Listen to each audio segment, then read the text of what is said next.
So here we have the Rome National on the table under the pretty lights, kind of showing you,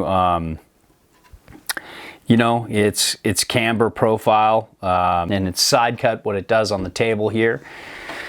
Kind of laying it down to show you, you know, mostly camber, almost all camber. They call it camber fusion, but you know, when you press down, yeah, it lifts up a little bit here, but it's pretty much a very technical, mostly camber kind of ride. And it takes it a little step further from the Agent in terms of being a little more directional, as you can see, like, you know, a little more nose than tail, especially height-wise and length-wise. You know, kind of more on the twin-ish side, but it's still a double-ender. Now let's get into the width over the inserts, because a lot of people want to know that lately.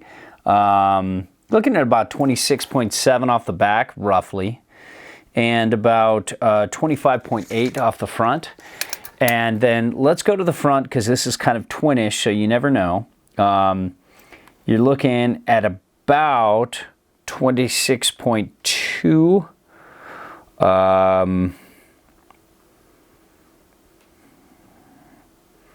Yeah, about 26.2, 26.3.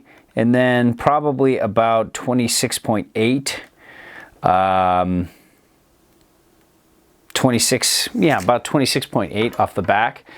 Now, if you want to do the setback thing for powder, because this is leaning more on the all mountain side of things, where the Agent's kind of a true twin, you want to kind of keep always centered. You really don't want to set it back much or at all. Where with this one, if you go from, you know, all the way back, you're looking at, I think, a 22-inch stance width. Yeah. So, and then if you set it back to the furthest back on this insert with traditional disc bindings, and then the tail to here, the difference is about 3 and some change. Not quite 3 1/4, but close. And so that makes it about 1.5 inches back on board, and you're starting to get a little bit further back than you would the Agent, and it's kind of stepping up into kind of more of that all mountain setback. But then, you know, so you've got a longer nose than tail, so you're going to get a little float, but you've got all this camber with only just a touch of early rise. So, you know, based on that, it just doesn't seem like it's going to be a great floater. You know, you could always be surprised and wrong here, but based on my experience with hundreds upon hundreds of boards, with this kind of camber profile, you know, all the boards I've tried, this usually kind of lets me down. It's kind of an old school cartwheeler. It would have been good in like the O's, but you know, still a great board, and still better than traditional camber was back in the day, but you know, not by enough to really like blow minds like some of the boards are doing with a lot more early rise in the nose or tail.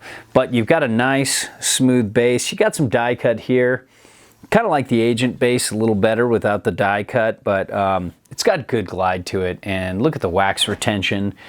You know, we had to wax this one because it was a mess when we got it. But you know, we rode this a lot afterwards, and it's only got a little, you know, wear up at the top at the edges in some really rough terrain.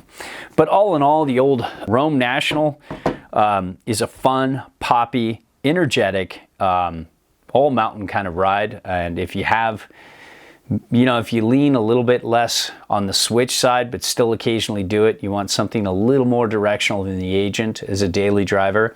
And then you have something else for like the deep days and powder, you could have a pretty good time with this.